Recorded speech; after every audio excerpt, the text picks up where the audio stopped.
রাখি পিন্দাং ready motor থেকে একটা দামি গিফট যাত্রা ফিরে খুলিস নিয়ে একাই পরে দেখিস।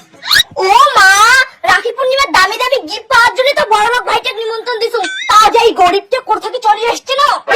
আকর ভাই আকর, আরে বড় করিয়া আকর। দিদি তুই কি মোক ভুলে গেছিস, মোক রাখি পিন্দাবো না? ধ্যাৎ, চুপ করে থাক, মোর সোনা ভাইকে রাখি পিন্দান তারপর তো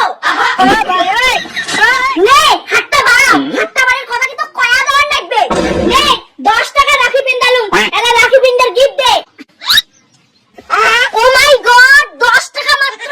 ভিখারি দেখছুন কিন্তু এইটার মতো ভিখারি মুই দেখুন নাই। পরের বার থেকে আর নিমন্ত্রণ নে দিম না, এমনি মোর ব্যবসা লস। দি দেখছিস তো উনি আর মোর তফাৎটা কি?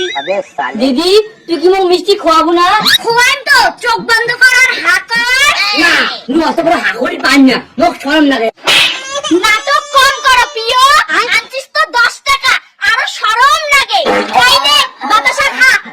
বাদে জায়গায় খোয়, মোর বেলা মিষ্টি আর মোর বেলা বাদশা। যার যেমন গিফট তার তেমন আদর, বুঝছিস?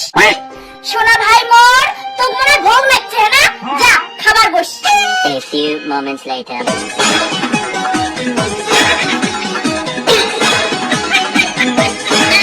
খা খা খা খা সোনা ভাই খা। হাফসি যাস কেন ভাই? স্পেশালি তোর জন্য মুরগির ঠ্যাংটা আনছু, খা। কতদিন পরে দিদির বাড়ি আসছিস, কিসের নাচে আরো সরস। দিদি মোর জন্য আই নে পুঁটি মাছ, তোর এইটাই যোগ্যতা। পুঁটি মাছ। আমি পারি না আর পারি না। ঠিক আছে দাদি তুই গেলু হ্যাঁ? যা যা সোনা ভাই যা, তুইও যা, তোকে স্পেশাল ভাবে নিমন্ত্রণ দেওয়ার লাগবে। চলে তো মুই যাইনি, কিন্তু দি তোকে আমাকে দামি গিফট আনছিল, কিন্তু তোর যা ব্যবহার এলা ভাবি তুই দিন না। তুই এলে আনবো মোর জন্য দামি গিফট, তোর যোগ্যতা আছে। কি তুই মোর যোগ্যতা তুলি কথা বলিস? মোর যোগ্যতা জানিস কত বড়? তোদের মেয়েকে সোনার আংটি আনছিল, কিন্তু ভাবি তুই তো দিন না, এটা মুয়ে পিনি ছাড় গেলু। ভাই ভাই যাস না ভাই, ইস কি বড় ভুল করলাম, এখানে লস হয়ে গেল।